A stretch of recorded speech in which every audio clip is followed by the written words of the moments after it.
Hello second year. Lecture पिछले 3-4 lecture से लगातार मांग की लोच चल रही है। मांग का लोच का टॉपिक चल रहा है, जिसमें हमने मांग की लोच की परिभाषा, मांग की लोच कैसे मापी जाती है, आर्क लोच के बारे में पूरा चित्र के सहित, फॉर्मूले के सहित बताया था। मांग की लोच के प्रकार क्या होते हैं और इसी प्रकार एक ही मांग रेखा पर भिन्न भिन्न बिंदुओं पर मांग की लोच कैसे मापी जाती है, चित्र के सहित, फॉर्मूले के सहित हमने पढ़ा था। इस लेक्चर में हम पढ़ेंगे मांग की लोच और कुल व्यय के बीच में क्या संबंध पाया जाता है, कि मांग की लोच कुल आय बढ़ती है, कुल व्यय घटता है, बढ़ता है, उसमें मांग की लोच का क्या प्रभाव पड़ता है, मांग की लोच कैसे निर्धारित होती है, उसके बारे में हम पढ़ेंगे। एक वस्तु पर किए गए कुल व्यय और उसकी वस्तु की मांग की लोच को में संबंध पाया जाता है। यदि वस्तु की कीमत घटने से कुल व्यय बढ़ता है तो मांग की लोच 1 से ज़्यादा होगी। यदि कुल व्यय स्थिर रहता है तो मांग की लोच 1 के बराबर होगी। यदि कुल व्यय घटता है तो मांग की लोच 1 से कम होगी। इसके विपरीत यदि वस्तु की कीमत के बढ़ने से कुल व्यय बढ़ता है तो मांग की लोच 1 से कम होगी। यदि कुल व्यय स्थिर रहता है तो मांग की लोच 1 के बराबर होगी। यदि कुल व्यय घटता है तो मांग की लोच 1 से ज़्यादा होगी। यानी कीमत के घटने और बढ़ने का व्यय पर अलग अलग प्रभाव पड़ता है और मांग की लोच भी अलग अलग होती है। जैसा कि चित्र के द्वारा मांग की लोच और कुल व्यय के बीच में क्या संबंध है उसके बारे में बताया गया है। अब चित्र देखिए, OX पे हमने मांग की मात्रा ली है, OY पर हमने कीमत ली है।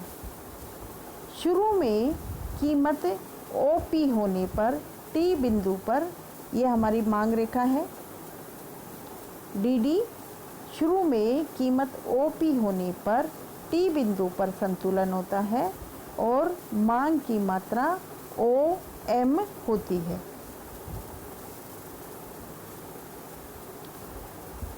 जब कीमत घट जाती है तो यानी OP से घटकर OR हो जाती है तो B बिंदु पर संतुलन होता है और मांग की मात्रा OM हो जाती है।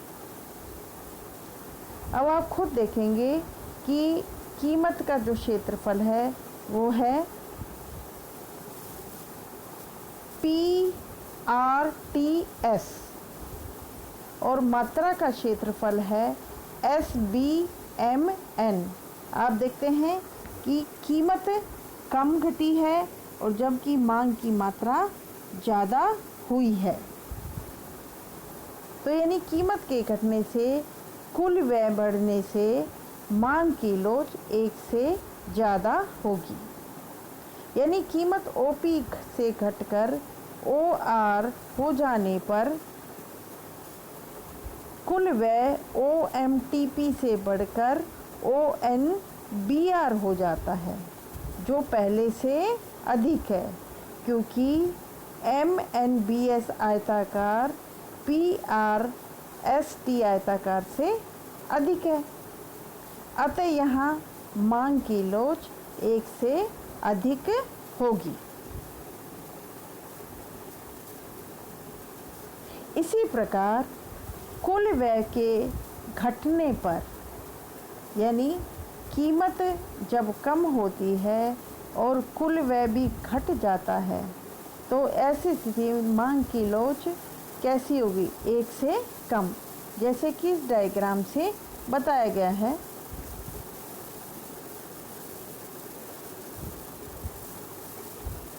ओ एक्स पे हमने मांग की मात्रा ली है और ओ वाई पर हमने कीमत ली है।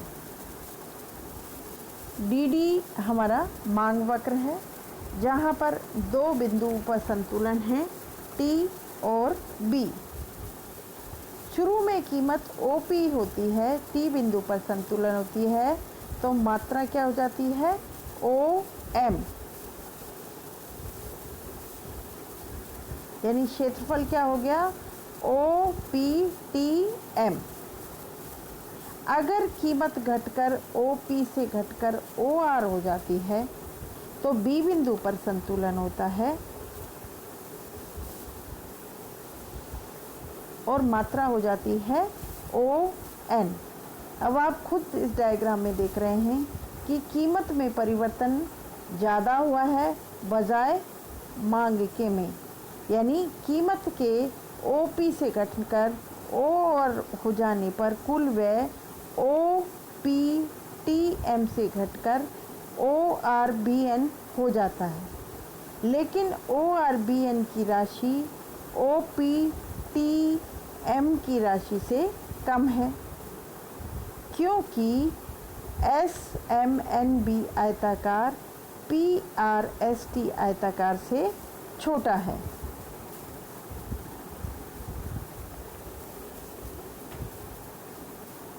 यानी कुल व्यय के स्थिर रहने पर E=1 की स्थिति होती है जहाँ पर मांग वक्र एक आयताकार हाइपरबोला होता है जिसके सभी बिंदुओं पर कुल व्यय समान रहता है।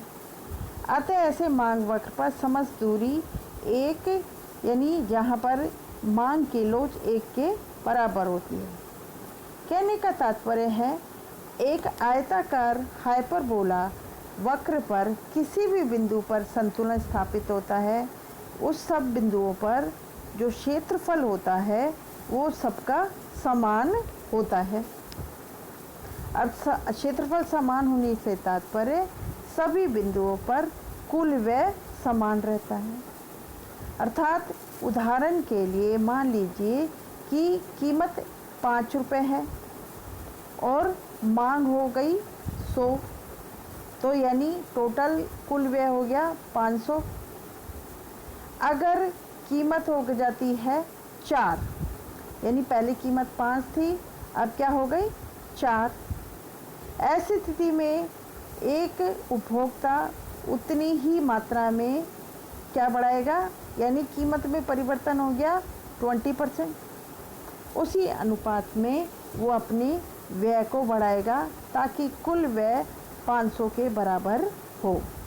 ऐसी स्थिति में मांग की लोच 1 के बराबर होगी। यानी कहने का तात्पर्य यह है कि अगर कीमत के घटने पर कुल व्यय बढ़ता है तो मांग की लोच 1 से अधिक होगी। यदि कुल व्यय स्थिर रहता है तो मांग की लोच 1 के बराबर होगी। यदि कुल व्यय घटता है तो मांग की लोच 1 से कम होगी।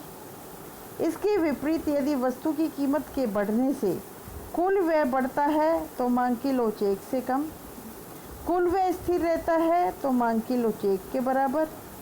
यदि कुल व्यय घटता है तो मांग की लोच 1 से अधिक होगी। इस प्रकार मांग की लोच और कुल व्यय में संबंध पाया जाता है, यानी elasticity of demand and total expenditure.